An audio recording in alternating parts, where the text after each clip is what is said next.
Well, hello, Petia. Thank you so much for coming on That's My Girl podcast. And especially with you being very pregnant, about to deliver so soon here, we are fortunate to be talking to you today. Yeah, thank you so much for having me and for creating this space. I just love what you're creating with your show and really sharing the depths of the story. So each and every person can really connect on a deeper level. So I feel really honored to be here.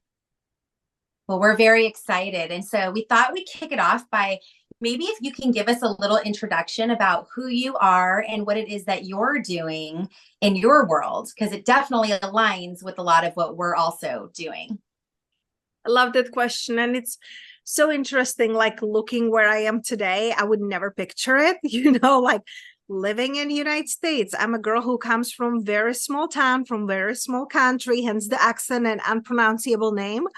From Czech Republic, and now looking at my life living in, right now we're in Las Vegas. So living in our dream home with my husband, expecting our baby girl, and having a beautiful business that it's really empowering and impacting women to walk in their truth, walk in their purpose, and being abundantly paid is something that I never imagined because, growing up, I was growing up in thinking like, who the heck I am? Like nobody would listen, nobody would care. And so like looking how I was able to turn that around and how I can now empower other women, it's very life-giving because I know that each and every one of us, it's so unique and we have a unique story and unique way of being.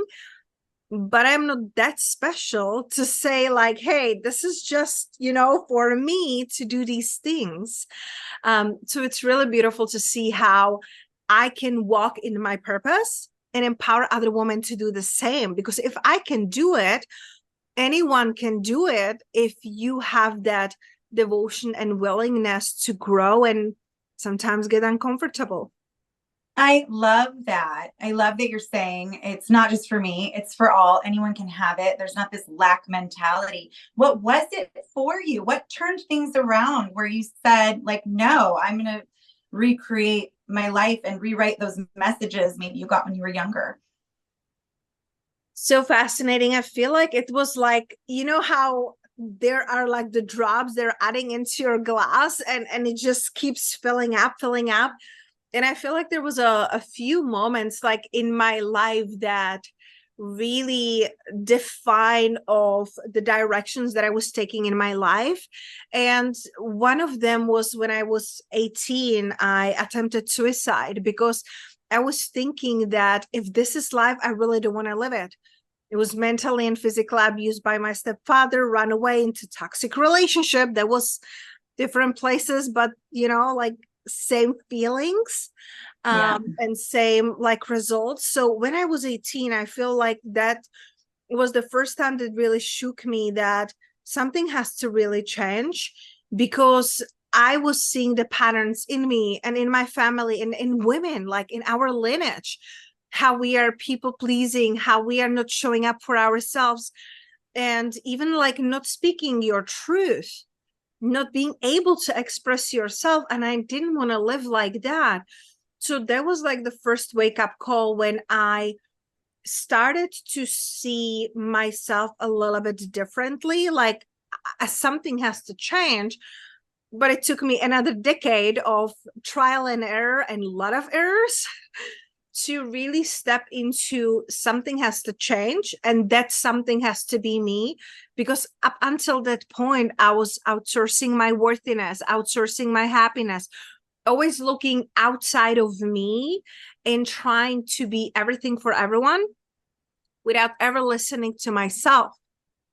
So when I was around 28 and 29, I was really very deeply battling with eating disorder for almost 2 decades. I started eating disorder when I was 11 years. And so when I was almost 30, I was so physically, emotionally tired. I was married to a man who was cheating on me, who was narcissistic. And everybody on the outside thought how perfect couple we are. what a perfect life I have because I work in a corporate, because I did fitness competitions, because I had a handsome husband. And I felt so much shame and guilt inside of me that I just didn't know how to carry with it. Like every single day, it was just going through the motions and I couldn't see the way out. And back then, thankfully, I started to research, and this is, over a decade ago now. It seems like everything goes in my life in decades, almost a decade ago when I started to look for help, like how to overcome eating disorder, how to feel happy, how to like leave your partner. And I was just asking Uncle Google, but thankfully Wow. I found on YouTube videos from Louise Hay, and that really brought Great. so much help. And she gave me the thing that I needed the most in the moment, and that was the hope. Just having the hope that life can get better, having the hope that no matter how challenging your past was, your future can be different.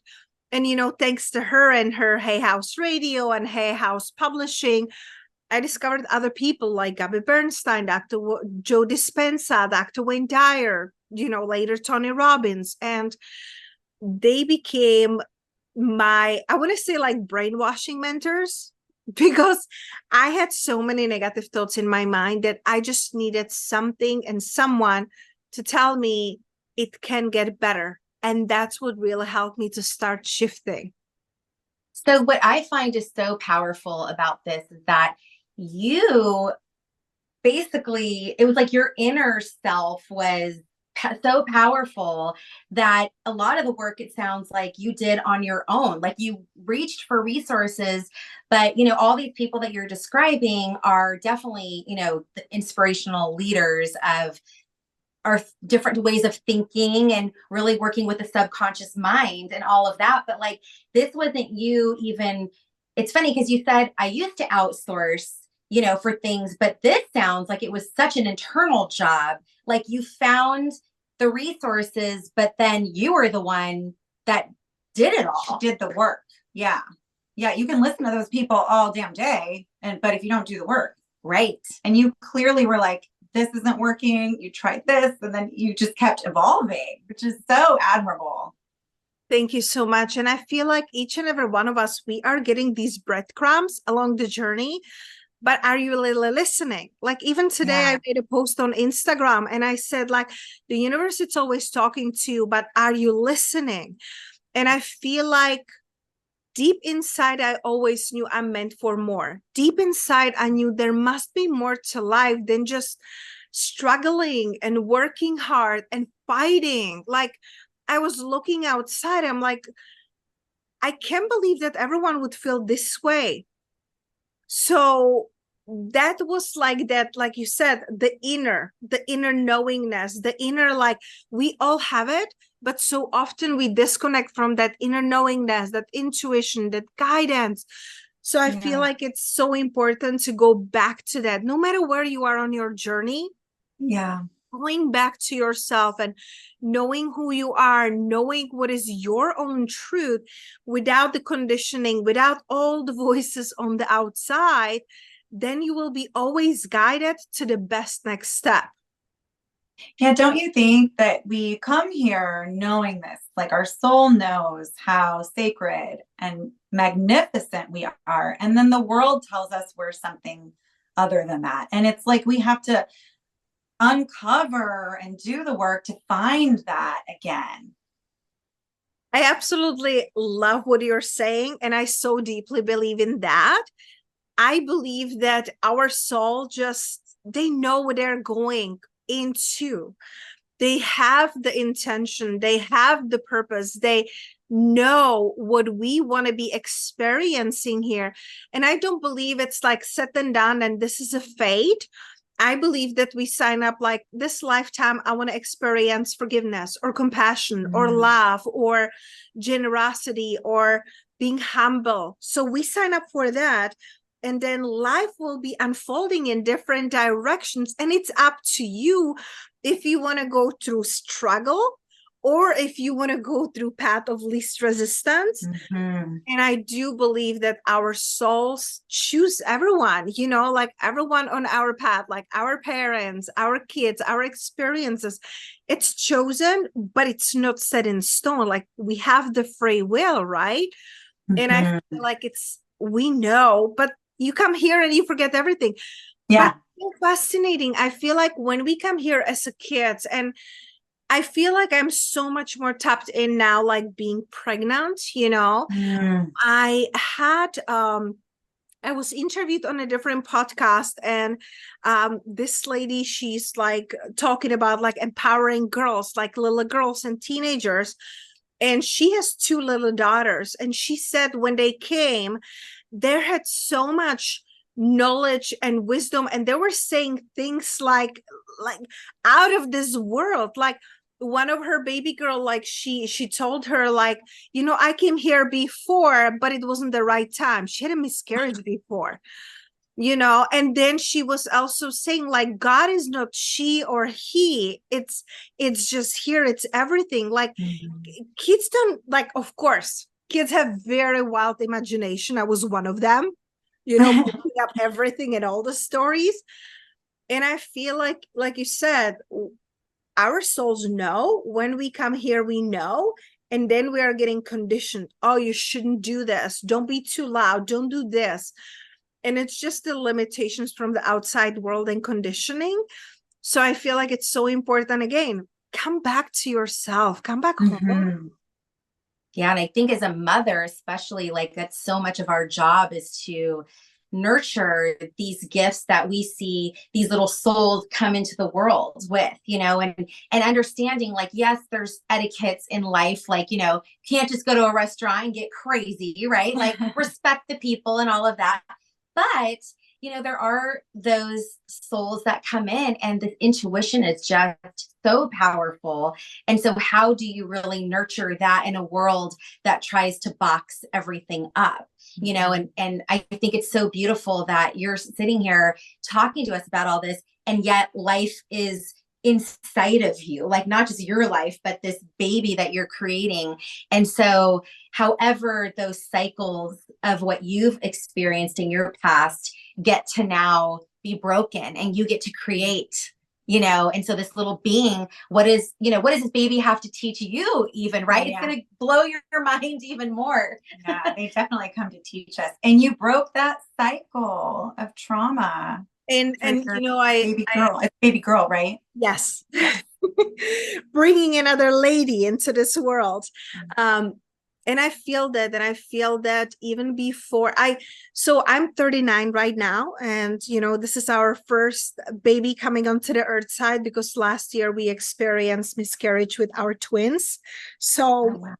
I feel like I have consciously waited for, you know, the perfect soul to come through. But I was never like a motherly type. I always say, like, I love puppies, but I was never drawn into like strollers with the babies. And my dream, like every woman is different, but it was never my like dream. Like I want to be mother, you know?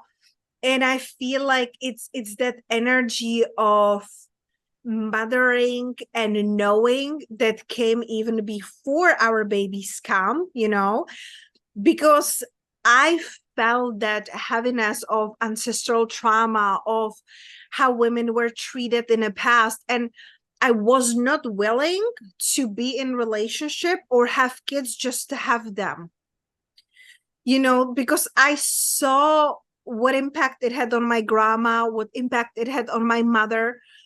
And so I was very conscious, and me and my husband, we, you know, consciously conceive our, you know, babies, all of them. We have 2 spirit babies, 2 little angels, and our baby girl who is coming in August.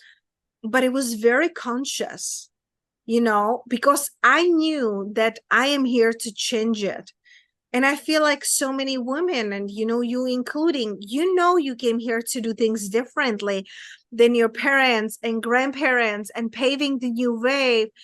And it is a big responsibility, but it's also very exciting to know, like having that deep knowingness, like no more, here it stops. My daughter, it's not going to be in abusive, toxic relationship. She's not going to be abandoned by her father.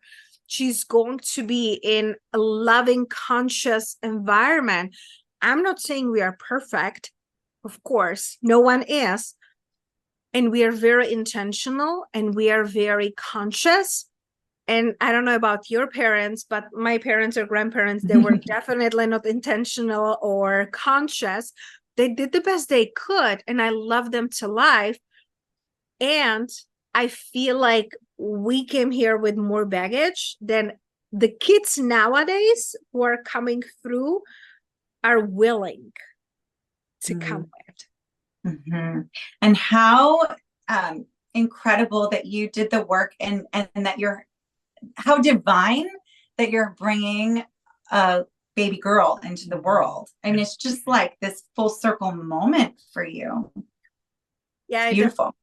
It definitely feels like that. And it's really interesting because I feel like the desire to have kids was ignited only because of my grandma. Like, I love my mom, and I was always closer to my grandma. I always saw and felt with my grandma like my soulmate. There was always this deep connection. And because of how much love I felt for her and how I always wanted it to last forever, I wanted to experience that and I wanted to give that, but because of my grandma. So like you said, I love that it's like whole full circle. Like my husband, he was like, when I got pregnant, he's like, oh, it's going to be boy. I was like, I don't think so. I think I'm You felt it. Yeah, I felt it felt different, like my first pregnancy, I could feel like the boy, and then we find out we had twins. We never discover, their gender, but I just it was different energy. And so that feminine and bringing in the full circle and bringing in a different possibility, it's so inspiring to me, because I feel like through the feminine lineage, and of course, like men have their purpose, of course, they're bringing beautiful, sacred, masculine to health space for us so we can expand. Yes. For me personally, I feel like it's such a beautiful moment knowing I'm bringing another female who can embody and live in that wholeness and knowingness that I never did. Yeah. Yes, but you did something even more powerful, which is bring her into the world and give her a safe space to grow and elevate the rest of the people in the world. Yes, thank you. I received that. So let me ask you this. What were some of your favorite practices that you did, whether it was Louise Hay or any of the other people that you mentioned, but what were some of the things that you felt like, oh, this really, really helped me? I always love giving listeners practical tools to walk away with. So I'm just curious, what was it for you? Some of your favorites. Absolutely. I feel like there are so many, like you said, that's why you're very wisely saying some of your favorites. Because so at the beginning, I really feel like there was a stage of when I just needed to be motivated, just to like go through. So if you're in a stage that you just get to be motivated and you're feeling heavy, I feel like doing like I did mirror work, and I listened, like every day I would be listening to like Abraham Hicks and Louise Hay and Dr. Wayne Dyer to reprogram my mind. So working through that, and then discovering neuro-linguistical programming, NLP, and getting certified, it helped me to understand the subconscious mind so much more. So that would be like on the mind level. And then the next step would be more of like reconnecting with my body, reconnecting with myself. So doing inner child healing and somatic work, like Reiki and meditation, and also breath work. Breath work was really life-changing for me. When I experienced it for the first time, I'm like, oh my gosh, what is this? Like, I was like freak out, like what it can do in one session. So I also become certified. And then inner dance, which is Kundalini activation process. It's another beautiful modality that helps you reconnect to yourself, rewrite your mind. And I feel like those were the most important, and what I'm still using. I don't do breath work right now because I'm happy I can just breathe. Nope. Just breathing is the challenge when you're that pregnant. My gosh, you have no idea. So right now I'm happy I can be just breathing, I'm still leading, my clients through the breath work, and it's one of the most beloved and powerful modalities for me because it can shift so much and so quickly on subconscious and really deep level. And another modality that I started to study 5 years ago was human design. Human design really brought me back to myself, understanding there is nothing wrong with me, understanding that each of us, it's completely unique, and this life, it's experiment to be, like experienced. So I feel like those are really like the biggest one: breath work, inner dance, and really the human design are the things that brought me back to me. And anyone can do that, and meditation, that's like my daily must. It's a must. Like, even when I'm feeling like really physically tired, close my eyes, put my headphones, and between calls or interviews, doesn't matter if I have 10 minutes, 30 minutes, 1 hour, I have my playlist of meditation. I choose the time, and it helps me to stop thinking and stop just like go, come back to my body, reconnect, and just relax on such a deep level. I always hear it's like a powering down, like our phones sometimes just get like overloaded and we need to just power down. And when I heard meditation explained to me like that, it was like a light bulb moment. Like, this makes perfect sense. Of course, we have to stop and tune out and tune in. Well, and I'm excited to hear after your birthing experience how all of these tools can totally have a place as you're going through labor and delivery and healing and all of those things as well. It's interesting sometimes how we collect all these tools and don't know how they might show up in our life. Like, we might have an intention to do this with it, and all of a sudden there's like opportunity, like delivering a baby, however that experience goes for you, where these things can also be used during those very deep spiritual processes. We're definitely planning on that. Like our intention is to do home birth in water and also doing hypnobirthing. We did hypnobirthing classes. So we're bringing all of this together, and this is another thing that I'm rewriting for my family, because women in my family were never supported. They never had a man who would hold their hands. Like my grandpa, when, my grandma had my mom, he was drinking in a pub instead of like being in a hospital with her, and my mother wasn't supported by my biological father either. So me knowing I have a partner and husband who is so devoted and so supportive, and again, it's completely different, and all of everything that I have learned for this lifetime, and I feel like lifetimes, comes together into this beautiful, it's such a powerful like rite of passage for women. And I feel like so many of us are like robbed by it because we are living in a fear. I had so much fear of birth and pain, and can I do that? But that was all conditioned. That was all the stories. Have you ever seen like a mainstream movie when woman is birthing with ecstasis, or forget ecstasis, right? Like, who is birthing like gently? It's always screaming and pushing, and Sounds like they're being murdered or something. Exactly. Well, it's interesting because just the other day, we were talking about female situations like getting your period and things like that. I have two daughters, and a son, but I'm raising two females as well. And we started talking about birthing and these sort of things. And my daughter, who just turned 13, said, you know what? Because my mom and I were in the car speaking about our birthing experiences, and we wanted them to hear this and ask questions. And it was such a fun conversation. But the 13-year-old says, I still don't understand why women lay down on tables to birth. Why are they not standing up?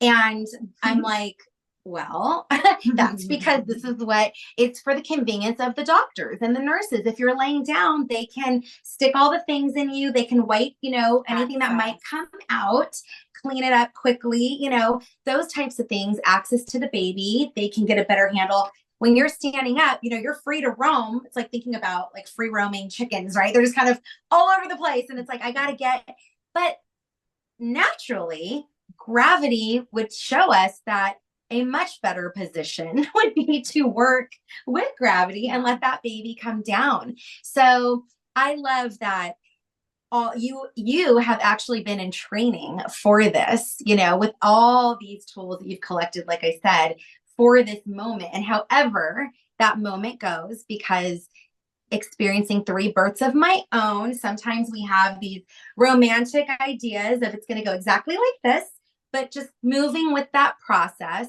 I think it's really cool, though, that so many of your past traumas have been healed throughout your life so that you can now have this sacred moment, so that this beautiful soul that's coming through will make her way however it's supposed to go, but yet you've healed so much that could be blockages, and stop things from happening as smoothly as they should. So it's such an exciting time. Thank you. And it's so beautiful that your 13-year-old has such a powerful questions, and that she's questioning the status quo. Right. Questioning society. I like it. But I never thought about it until I became pregnant. I'm like, it really doesn't make sense for you to lay on your back and put your feet out. But I didn't know what I know now. And that's what's happening, and that's how you're also helping with your show and your podcast, bringing all of these guests and stories and things that make us think differently and shift our perspective. And, I never heard about hypnobirthing before. I didn't pay attention. And then, friend of my husband, they were pregnant 8 weeks before us, and they're like, hey, have you heard of hypnobirthing? I was like, no. And it opened up floodgates of new books, and again, following the breadcrumbs, listening to your intuition. Where are you being guided? I love it. Remaining open to the information. I think so many of us have lost the valuable information of our ancestors going way, way, way back when we were more connected. And so it's like we're watching this all emerging again. And it's so important to be receptive and open as you are. I had never heard of hypnobirthing. I had my kids a million years ago. So it kind of makes me like, oh, I wish I could have experienced all of that. I think it's beautiful and so much really more natural in the way that we were meant to experience womanhood. I feel like it's going back to the nature, it's going back to the basics. And I love that, it doesn't have to be complicated. It's reconnecting to your roots, reconnecting to yourself, reconnecting to your intuition. And it can be easier than when we're doing what we're told we should be doing. Yes. I remember there was this show on TLC called The Baby Story, and I would watch it over and over, every single, I just felt like I needed to learn as much as I could by watching these other women give birth. And some of those women, when I ended up having my babies, it was nothing like that. You don't need to scream at the top, bloody murder. There's, breathing is so important. Yeah. So. It is. Well, I love how the last thing that you just talked about reconnecting to you and bringing it back to the intuition, because that's really kind of how we started this talk today, was talking about listening to what's inside, and following that, and knowing that when you have a calling, to do the work that you're doing, for us to do the work that we're doing, this is part of why our souls came here, right? Like, we are here to do this work, to share stories, to change lives, to touch others.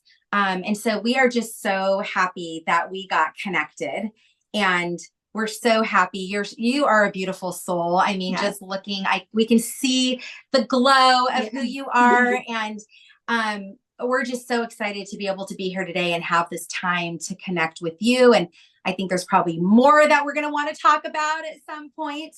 It's just a birthing experience. We haven't even had anyone on the show yet about, birthing, and that's such a beautiful story of creation, right? So you talked about so many things that we would love to have you back on. This was such a gift.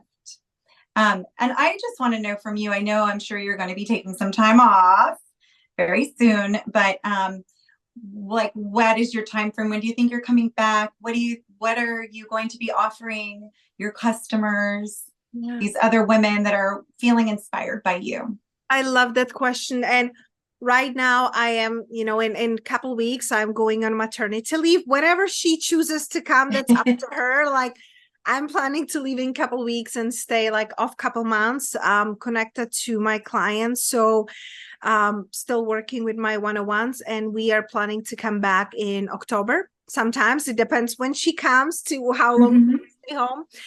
And I'm really focusing on, and something that is running even when I am on pregnancy leave, it's our mastermind, Ritually Rewarded Mastermind.